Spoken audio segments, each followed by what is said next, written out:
स्वागतम सुस्वागतम। स्वागत है मित्रों आप सभी का हमारे YouTube चैनल हिंदी साहित्य में। स्वागत करता और आपके मंच संचालन करता है टी निरंजन। मोहन राकेश जी का जन्म 8 जनवरी 1925 को अमृतसर पंजाब में हुआ।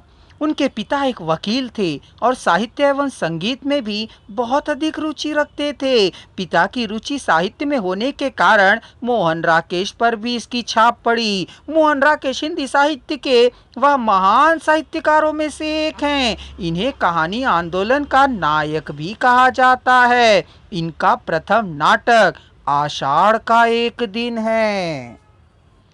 मोहन राकेश जी ने लाहौर के ओरिएंटल कॉलेज में शास्त्री की परीक्षा पास की। किशोर अवस्था में पिता की मृत्यु के बाद पढ़ाई जारी रखी। बाद में इन्होंने पंजाब विश्वविद्यालय से हिंदी और अंग्रेजी में एमए पास किया। फिर शिक्षक की नौकरी करने लगे और लघु कहानियों की शुरुआत भी इन्होंने की। बाद में कई प्रकार के नाटक और उपन्यास भी लिखे। अनेक वर्षों तक दिल्ली, जालंधर, शिमला, मुंबई में अध्ययन कार्य प्रारंभ हो रहा था इनका।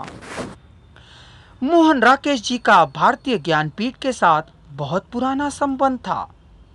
ऐसा कहा जाता है कि उनकी कहानियों की किताब नए वादल का प्रकाशक भी भारतीय ज्ञानपीठ ही ने किया था। वकालम खुद भी मोहन राकेश ने लिखा है। वकलम खुद में लिखा है कि लेखक कमिटमेंट किसी विचारधारा से नहीं होती है, अपने समय और अपने जीवन से ही होती है।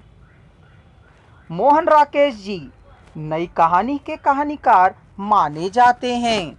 नई कहानी का समय 1950 से 1965 तक का माना गया है। 1950 से ही हिंदी कहानी के अंतवस्तु और अभिव्यक्ति के नए स्रोतों में सम्मानित हुए हैं वे। 7 मई 1944 में राकेश जी ने नन्ही कहानी लिखी, जो कि वह माना जाता है कि यह उनकी कहानियों में पहली कहानी है।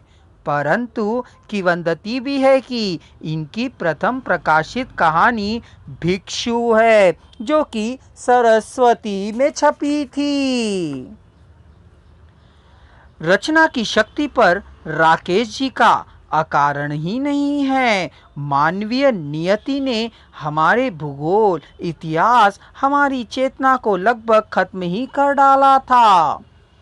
स्वतंत्र भारत में विचार और संवेदना से भरा व्यक्ति अपने समय और समाज के बारे में बहुत कुछ कहना चाहता है, परंतु ना कह पाने के कारण छटपटाता रहता है। मोहन राकेश जी जैसे रचनाकारों के लिए भी यह छटपटाहट चाहे स्पष्ट दिखती हो, परंतु इस संदर्भ में राकेश जी ने खुद इसके ठोस कारण देते हुए कहा है कि निर्माण हुआ बड़े बड़े भवनों का सरकारी और अर्ध सरकारी संस्थाओं, समितियों और आयोगों का, कारखानों और मशीनों का, बांध और विकास योजनाओं का और शासकीय शब्दकोशों का। इस निर्माण की सतह के नीचे इंसान का जो रूप सामने आया वह बहुत ही विकृत है। प्रकाशित पुस्तकों के रूप में अंधेरे बंद कमरे, ना जाने वाला कल, आषाढ़ का एक दिन, आधे अधूरे, अंतराल, नाटक, लहरों के राजहंस यह उपन्यास हैं। कहानी संग्रह के रूप में क्वार्टर तथा अन्य कहानियाँ, पहचान तथा अन्य कहानियाँ, वारिस तथा अन्य कहानियाँ, निबंधों के रूप में परिवेश एकत्र, जो कि असंकलित और अप्रकाशित रचनाओं का संग्रह है, आखिरी चट्टान तक, यात्रावृत्त तथा डायरी है, अनुवाद के रूप में मृच्छकटिकम, शकुंतलम। 3 जनवरी 1972 को नई दिल्ली में मोहन राकेश जी का निधन हो गया।